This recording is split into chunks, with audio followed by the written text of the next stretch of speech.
बात करते हैं यहाँ पे बड़े क्वेश्चन। देखो छोटे क्वेश्चंस यहीं पे हो जाते हैं समाप्त। अब हम बात करने जा रहे हैं बड़े क्वेश्चन की। अब एक क्वेश्चन ये आता है कि मानवतावादी विचारों का अनुभव सबसे पहले इटली में क्यों हुआ या इतावली में क्यों हुआ। ये मोस्ट इंपॉर्टेंट क्वेश्चन, अगर आप लिखना चाहो तो यहाँ पे लिख देता हूं मैं, मोस्ट इंपॉर्टेंट क्वेश्चनों में से एक है। ठीक है, कई बार क्वेश्चन आया। तो मानवतावादी विचारों का अनुभव सबसे पहले इटाली में क्यों देखा गया, क्या कारण थे। तो सबसे पहला चीज, इटली में 13वीं और 14वीं शताब्दी तक शिक्षा का क्या होने लगा था, प्रसार होने लगा था, यानी शिक्षाएं बढ़ने लगी थी। आगे रोमन तथा यूनान के विद्वानों ने कई शास्त्रीय पुस्तकों की क्या की, रचना की, यानी कि कई सारे शास्त्रीय पुस्तक जो थे उन्होंने उस चीज को लिखा। शिक्षा के प्रसार के लिए सबसे पहले यहाँ विश्वविद्यालय की स्थापना की गई, जिसकी वजह से विधि शास्त्र के अध्ययन का केंद्र बन गया। विधि शास्त्र मतलब जिसमें लॉ की पढ़ाई करवाया जाए, जिसमें नियम कानून से रिलेटेड जो पढ़ाई करवाया जाए उसको विधि शास्त्र कहा जाता है। तो ऐसी ऐसी चीजें जो है पढ़ाई जाने लगी। और कहा भी जाता है, ऐसा है भी कि सबसे पहले विश्वविद्यालय की स्थापना कहाँ हुई थी, इटली में हुई थी। ठीक है, आगे क्या लिखा है, विधि शास्त्र की शिक्षा के कारण यहाँ होने वाले जो व्यापार है, साथ ही साथ जो वाणिज्य है, इनके जो संबंध है, इनके क्रियाकलाप होने लगे, यानी कि लेन देन और सारी चीज होने लगा। इनके लिए नोटरी तथा वकीलों की जरूरत होने लगी, ताकि वह नियमों को लिखने, व्याख्या करने तथा समझौता तैयार करने के लिए क्या कर सके, कार्य कर सके।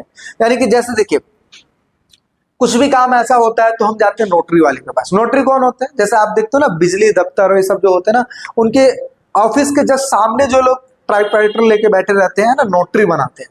तो ऐसे लोगों की डिमांड होने लगी, वकीलों की डिमांड होने लगी, तो ऐसे ऐसे लोग आने लगे।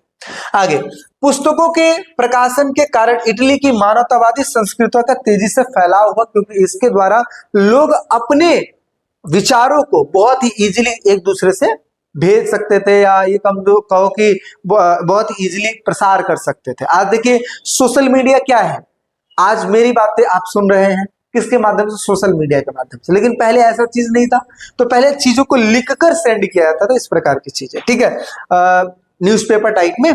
आगे ग्रीक बोलने वाले कई शिक्षित लोग सुरक्षा के लिए कहाँ चले आए थे, इटली भाग आए थे। इसी वजह से सबसे पहले यहाँ पे मानवतावादी विचारों का अनुभव किया गया।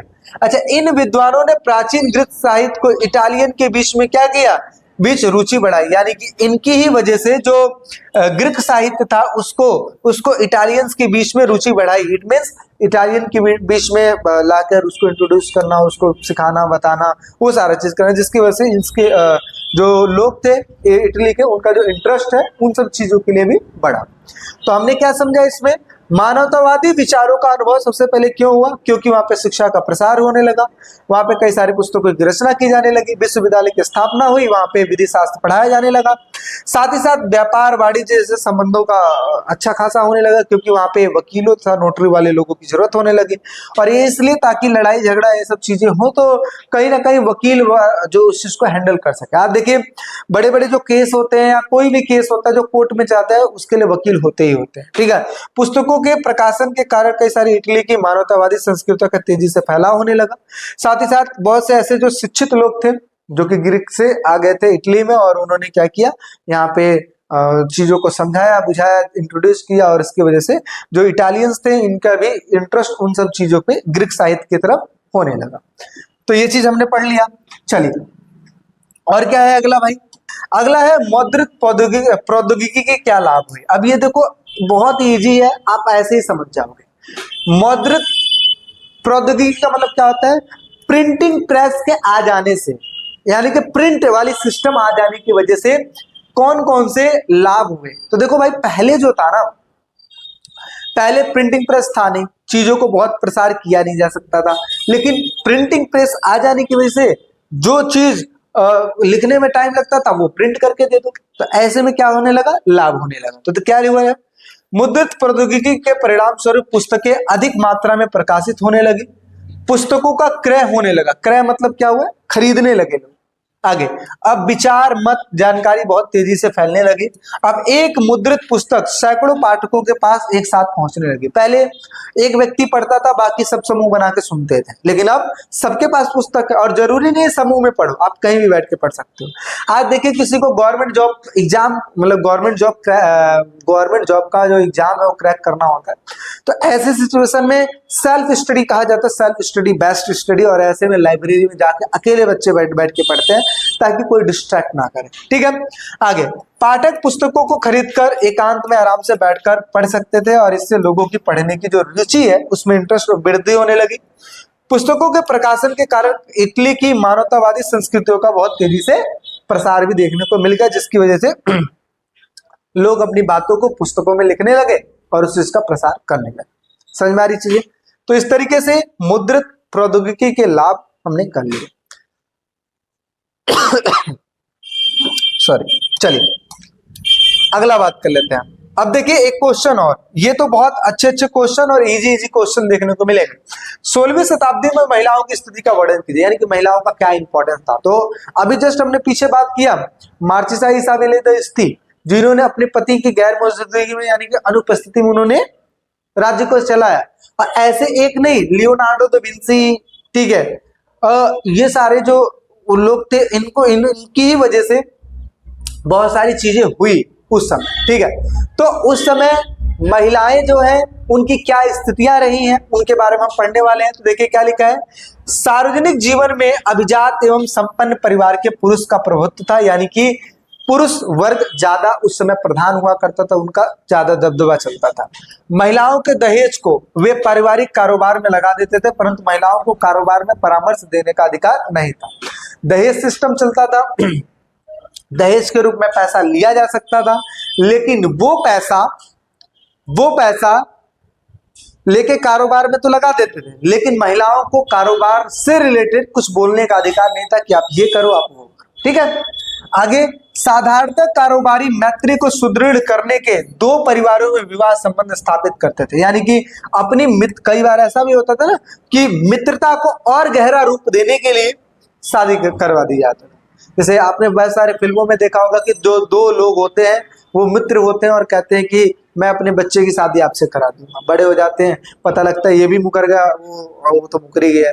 आगे चल के फिर बाद में लड़का लड़की को पता लगता है कि नहीं पिताजी तो ऐसे कर रखे, तो फिर वो शादी ऐसे करके हो जाती है। तो ऐसे ही यहाँ पर भी है, साधारणतः कारोबारी मित्र जो होते हैं अपनी मित्रता को सुदृढ़ करने के लिए दो परिवारों के बीच विवाह कर लेते थे, करवा देते थे। ऐसा कई बार पर्याप्त दहेज प्रबंध न होने के कारण लड़कियों को भिक्षुणी भी बना दिया जाता था, भाई शादी नहीं होगी, आप ऐसे रहना है, ऐसे रह लो, मतलब भिक्षुणी बन जाओ, ठीक है, बिना शादी के अपना जिंदगी गुजारो।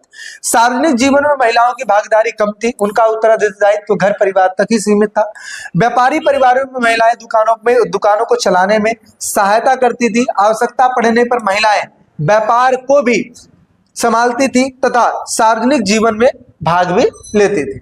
कुछ महिलाओं ने बौद्धिक रूप से रचनात्मक कार्य भी किए, जैसे वैसे कौन कौन से बौद्धिक कार्य किए, जैसे कुछ महिलाएं, जैसे वेनिस निवासी कसाद्रा फेदेले, जो कि यूनान तथा लातिनी भाषा की विद्वान थी। क्या थी ये? यूनान तथा लातिनी भाषा की विद्वान थी।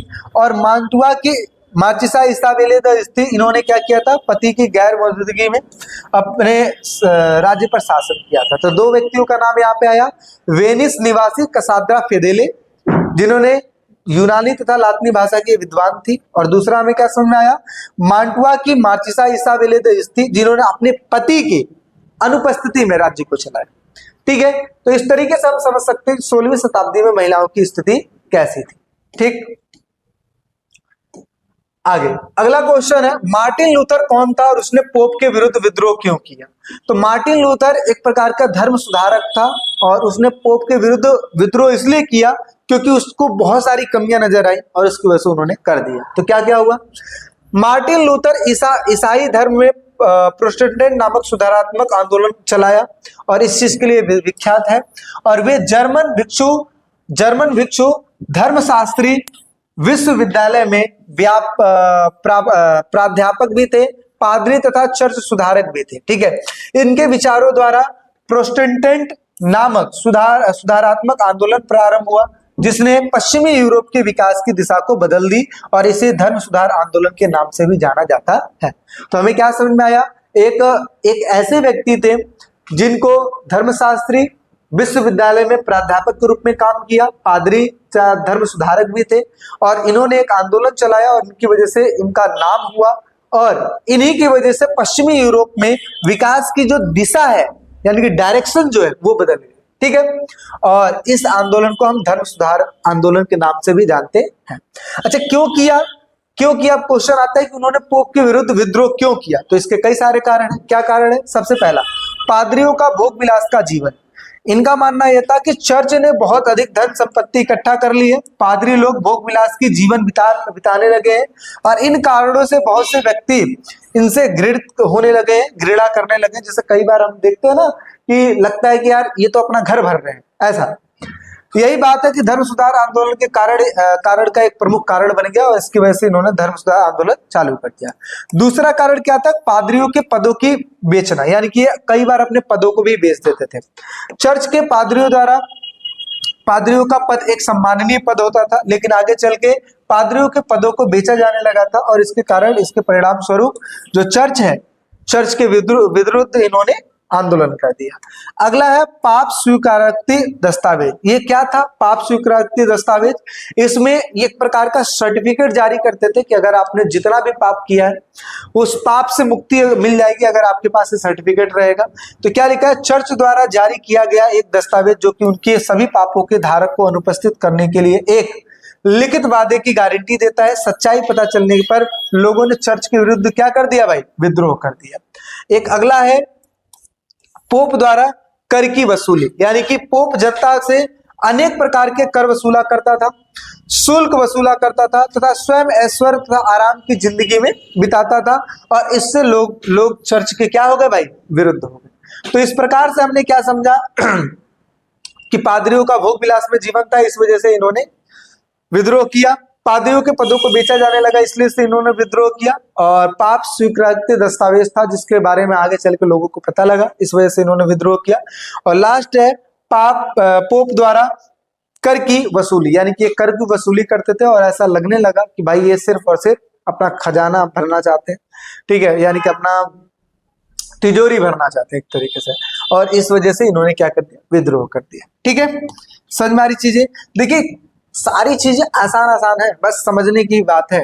मार्टिन लूथर हमने पढ़ लिया, महिलाओं के बारे में हमने पढ़ लिया, मौद्रित्व के लाभ पढ़ लिए, इसके साथ साथ हमने इटली के पुनरुत्थान के बारे में हमने पढ़ लिया, इसके साथ साथ मानवतावादी विचारों के क्या क्या अनुभव है इसके बारे में, अभिलक्षण क्या थे, ये बड़े बड़े क्वेश्चन हमने क्या कर लिया? कवर कर लिया। तो देखिए बड़े क्वेश्चनों की जब हम बात करते हैं तो बड़े क्वेश्चन में सबसे पहला क्वेश्चन आपके सामने आता है, ये मानवतावादी विचारों के क्या अभिलक्षण है, पूछ लेता है कई बार 4 नंबर में। ठीक है, मानवतावादी विचारों के क्या अभिलक्षण है? अभिलक्षण का मतलब क्या होता है? जैसे अब मैं जैसा होता नहीं सिम्टम्स टाइप में, जैसे किसी को कोई बीमारी हुई हो तो कुछ सिम्टम्स आते हैं ना, लक्षण जिसको, तो ऐसे मानवतावादी की जो मानवतावादी जो है उसको हमने कैसे फील किया, क्या ऐसे ऐसे परिवर्तन हुए जिसकी वजह से हमने उसको फील किया, उस चीज के बारे में। तो देखिए क्या लिखा है कि मानवतावादी विचारों के क्या क्या अभिलक्षण हुए। सबसे पहला है मानवतावादी विचारधारा के अंतर्गत मानव के जीवन के बारे में, ठीक है, उनके सुखों के बारे में, उनके समृद्धि के बारे में क्या दिया गया? बल दिया गया।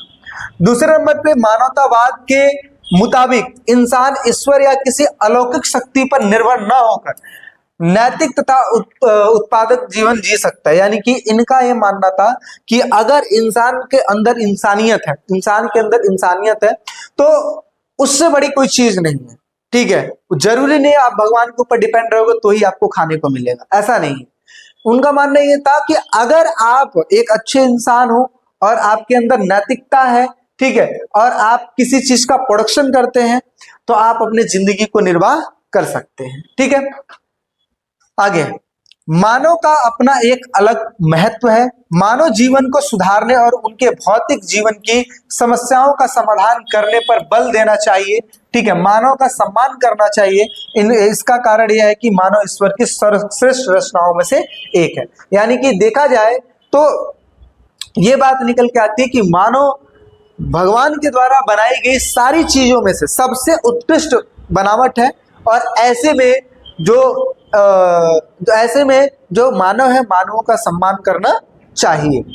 आगे, मानवतावादियों का मानना था, मानवतावादियों द्वारा वाद विवाद पर जोर दिया गया। इनके अनुसार जिस प्रकार शरीर को मजबूत करने के लिए व्यायाम की जरूरत पड़ती है, उसी प्रकार मस्तिष्क की ताकत को बढ़ाने के लिए वाद विवाद की आवश्यकता होती है। यानी कि इनका मानना ये, जिस तरीके से हमें अपने शरीर को मजबूत करना है ना, तो हमें क्या करना है, एक्सरसाइज करना पड़ेगा। ऐसे ही अगर हमें अपने दिमाग को मजबूत बनाना है, तो ऐसे सिचुएशन में हमें क्या करना पड़ेगा, हमें तर्क वितर्क करना पड़ेगा, और तर्क वितर्क करने से बहुत सारी चीजें आती है। इसलिए कहा जाता है डिबेट लिखिए, है ना। ऐसे इससे मस्तिष्क की जो क्षमता है वो भी बढ़ेगी तथा मस्तिष्क जो है तेजस्वी बनेगा। ठीक है, इस तरीके से। तो ये हमने समझ लिया कि मानवतावादी विचारों के क्या अभिलक्षण थे। अगला समझते हैं। अगला है, इटली के नगरों का पुनरुत्थान के क्या कारण थे। यानी कि इटली के नगरों का पुनरुत्थान किस तरीके से हुआ, यानी कि दोबारा से शुरुआत होना या रिनोवेट होना, इस तरीके की चीजें क्यों हुई। तो इसके 3 कारण हैं। कौन कौन से कारण हैं? सबसे पहला व्यापार हो गया, एक है मानवतावाद, और तीसरा है कि पुनर्जागरण से रिलेटेड। ठीक है, तो देखिए क्या लिखा है, इटली के नगरों का पुनरुत्थान के कारण कई सारा चीज है, जिसमें एक व्यापार हो गया, जिसमें मानवतावाद हो गया, जिसमें कलात्मक उपलब्धियां होगी, जिसमें पुनर्जागरण के बारे में हम पढ़ेंगे। तो सबसे पहले व्यापार की बात करते हैं कि व्यापार किस तरीके से हुआ जिसकी वजह से इटली का पुनरुत्थान हुआ।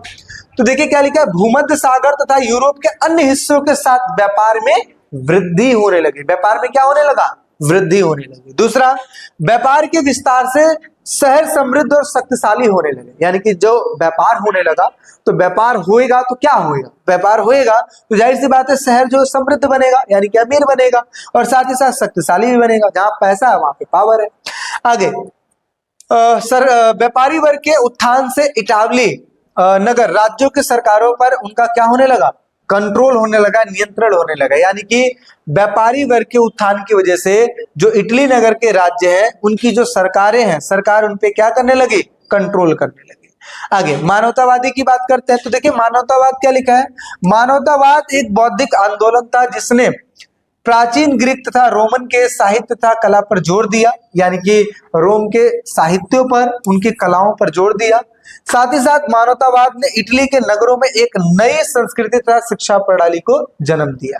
यानी कि मानवतावादी की वजह से इटली के जो नगर है उसमें एक नई संस्कृति इंट्रोड्यूस हुई, और साथ ही साथ शिक्षा का भी प्रसार हुआ। समझ में आ रही चीजें। तो ये तो 2 कारण हमने समझ लिया कि इन्हीं की वजह से क्या हुआ, पुनरुत्थान हुआ। सबसे पहले हमने बात किया व्यापार, जिसकी वजह से उनकी समृद्धि तथा शक्तिशाली में वृद्धि हुई।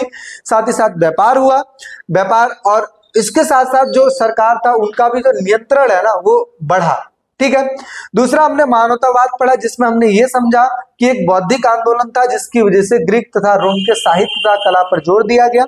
साथ ही साथ मानवतावाद की वजह से नई संस्कृति तथा शिक्षा प्रणाली का भी उदय हुआ। ठीक है, आगे बात कर लेते हैं। अगला है कलात्मक उपलब्धियां, जिसमें पुनर्जागरण के कला विज्ञान तथा संस्कृति के पुनर्जन्म का एक नया युग माना जाता है। क्योंकि पुनर्जागरण का काल एक ऐसा काल था जिसमें कहा जाता है कि बहुत सी चीजों में परिवर्तन देखने को मिला, बहुत सारी चीजें नई नई आने लगी। ठीक है, आगे, पुनर्जागरण के दौरान कला तथा वास्तुकला का प्रमुख प्रयोजन मेडिसी घराना होने लगा। ठीक है, यानी कि पुनर्जागरण के दौरान कला तथा वास्तुकला का जो प्रयोजन होने लगा, एक जो मेडिसी घराना था वो इस चीज को करने लगा। अच्छा, पुनर्जागरण में शिक्षा तथा कलात्मक उपलब्धियों का भी विस्तार हुआ, जिसमें शिक्षा को ज्यादा प्राथमिकता दी गई, यानी कि इंपॉर्टेंस दिया गया, कलात्मक चीजों को ज्यादा इंपॉर्टेंस दिया गया। प्राचीन कार्यों तथा ग्रंथों का संरक्षण भी किया गया, यानी कि जो प्राचीन कार्य है तथा प्राचीन ग्रंथ है उनको सुरक्षित करके रखा गया। भविष्य की वैज्ञानिक क्रांति तथा ज्ञानोदय की नींव भी देखने को मिलती है, यानी कि वैज्ञानिक क्रांति तथा ज्ञानोदय की नींव भी देखने को मिलते हैं। यानी कि यहीं से चीजों की शुरुआत होने लगी और धीरे धीरे करते करते हर चीज में परिवर्तन देखने को मिलने लगा। तो ये 3 चीजें हैं। हालांकि देखा जाए तो ये उतना ज्यादा इंपॉर्टेंट तो नहीं है, बट मे भी थोड़ा सा याद करके रखना। ठीक है, तो क्या क्या हमने पढ़ लिया, मानवतावादी विचारों का अनुभव हमने पढ़ लिया, अभिलक्षण देख लिया, और बाकी सारे हमने शॉर्ट के क्वेश्चंस देख लिए। ठीक है, अब आगे बढ़ते हैं, थोड़ा सा और देखते हैं और कौन सा क्वेश्चन है हमारे लिए। ठीक है, अच्छा अब चलिए भाई अब देख लेते हैं और कौन सा क्वेश्चन बचा हुआ है। अब ये क्वेश्चन आता है कि 14वीं तथा 17वीं शताब्दी के मध्य यूरोपीय सभ्यता में आए परिवर्तन और विशेषताओं का वर्णन कीजिए। तो देखिए क्या लिखा है भाई, सबसे पहला चीज, यूरोपीय सभ्यता में आए परिवर्तन तथा विशेषताएं निम्नलिखित हैं। कैसे निम्नलिखित है? पहला, नगरों की संख्या में वृद्धि होने लगी, नगरीय सभ्यता का विकास होने लगा, जैसे फ्लोरेंस, वेनिस, रोम कला तथा विद्या का एक केंद्र बनने लगे। राजाओं और चर्च ने नगरों को कुछ स्वायत्तता देनी शुरू कर दी, यानी कि जो नगर थे ना, नगरों को छूट देना शुरू कर दिया। अमीर और अभिजात वर्ग कलाकारों से सहायता प्रदान करते थे और मुद्रण यानी कि छापाखाने के आविष्कार से पुस्तकें लोगों को प्राप्त होने लगी और जनता के ज्ञान में वृद्धि हुई और वह आधुनिक विश्व की तुलना यूनानी तथा रोम सभ्यता से करने लगे थे। यानी कि जब मुद्रित पुस्तकें होने लगी, इसकी वजह से लोगों को जब जानकारी प्राप्त हुई, ज्ञान में वृद्धि हुई, तो उन्होंने आधुनिक विश्व की तुलना किससे करने लगी? यूनान तथा रोमन सभ्यता से करने लगे। प्रत्येक व्यक्ति अपना धर्म अपनी इच्छा के अनुसार चुन सकता था, ये परिवर्तन देखने को मिला। और साथ ही साथ जो पहले एक चीज चलता था, क्या भूमध्य सागर विश्व का केंद्र है, विचार गलत सिद्ध हो चुका था और लोग अब सौर मंडल को समझने लगे थे, यानी कि धीरे धीरे सौर मंडल को समझने लगते हैं। अब एक क्वेश्चन आता है कि भूमध्य सागर विश्व का केंद्र है कि नहीं। भाई देखो, ऐसा चीज पहले माना जाता था, बट आगे चल के जब इसके बारे में खुलासा हुआ तो ये समझ में आया कि भाई कोई भी ऐसा सेंटर पॉइंट है ही नहीं जिसको हम कह सकते हैं कि भाई ये सेंटर पॉइंट, ऐसा कुछ नहीं है। ठीक है, ये चीजें हैं। चलिए आगे एक क्वेश्चन, ये आई थिंक यही अपना एक सेकेंड, ये हो गया। हाँ बस ये तो नहीं है, यही अपना लास्ट है। ठीक है, देखिए क्या लिखा है, जस्ट वेट, हाँ ये हमने पढ़ लिया, ये पढ़ना है। क्या लिखा है कि ईसाई धर्म के अंतर्गत वाद विवाद क्यों हुआ, इसके क्या कारण थे। तो भाई देखिए, ईसाई धर्म के अंदर वाद विवाद के निम्नलिखित कारण थे। पहला कारण है कि धर्म ग्रंथों तथा सिद्धांतों के अलग अलग व्याख्या होना, यानी कि धर्म ग्रंथ और सिद्धांत जो है इनकी अलग अलग लोग व्याख्याएं करने लगे, इस वजह से वाद विवाद शुरू हो गया। जैसे होता नहीं है कि कुछ लोग कुछ और मतलब समझ रहे हैं। अब जैसे आप खुद ही देखिए, अगर एक पुस्तक दो व्यक्तियों को दे दी जाए पढ़ने के लिए, तो हो सकता है कि दोनों के अलग अलग विचार समझ में आए। तो ऐसे ही धीरे धीरे धर्म ग्रंथ धर्म सिद्धांतों के अलग अलग व्याख्या होने लगी, नेताओं के बीच मतभेद होने लगा, संघर्ष शुरू हो गया था। इसके अलावा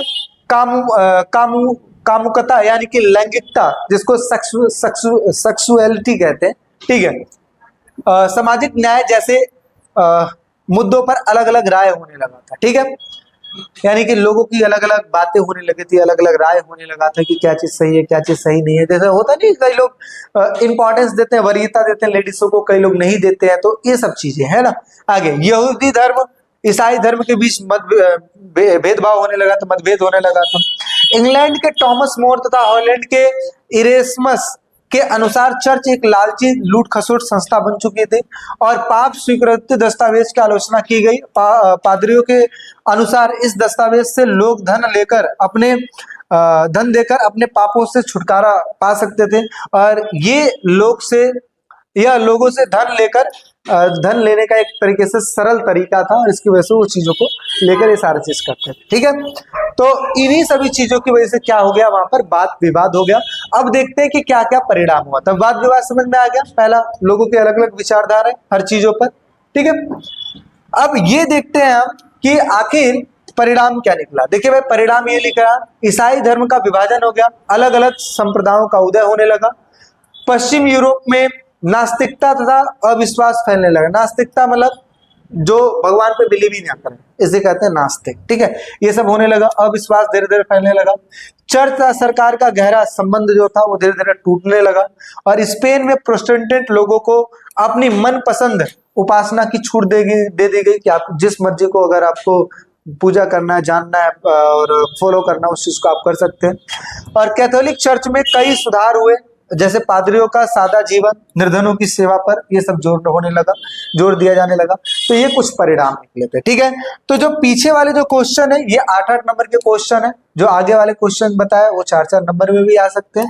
तो इस तरीके से ये जो अपना चैप्टर है ये ओवर हो जाता है, और ये वही चीजें जो अभी हमने पढ़ा, बस इसको थोड़ा सा इसको मॉडिफाई करके मैंने चीजों को किया था। तो आई होप सो आपको वीडियो अच्छी लगी होगी, और वीडियो अगर अच्छी लगी है तो चैनल को लाइक शेयर सब्सक्राइब जरूर करें। पिछला जितना भी है हमने 4 चैप्टर की ऑलरेडी वीडियो बना रखी है, आप उसको भी देख सकते हैं, और 2 चैप्टर जो बचे हैं उसकी वीडियो बना देंगे, आप उसको भी देखिए, ठीक है। और बाकी चैनल पे बने रहने के लिए बहुत बहुत धन्यवाद, और चीजों को समझने के लिए, ठीक है। किसी भी चीज में कोई डाउट, कोई दिक्कत, कोई परेशानी अगर आती है तो आप कमेंट सेक्शन में कमेंट कर सकते हैं। बाकी नोट्स लेने के लिए 7011912793 पे मैसेज कर सकते हैं। बाकी मिलते हैं नेक्स्ट वीडियो में, अभी के लिए फिर टेक केयर, बाय बाय।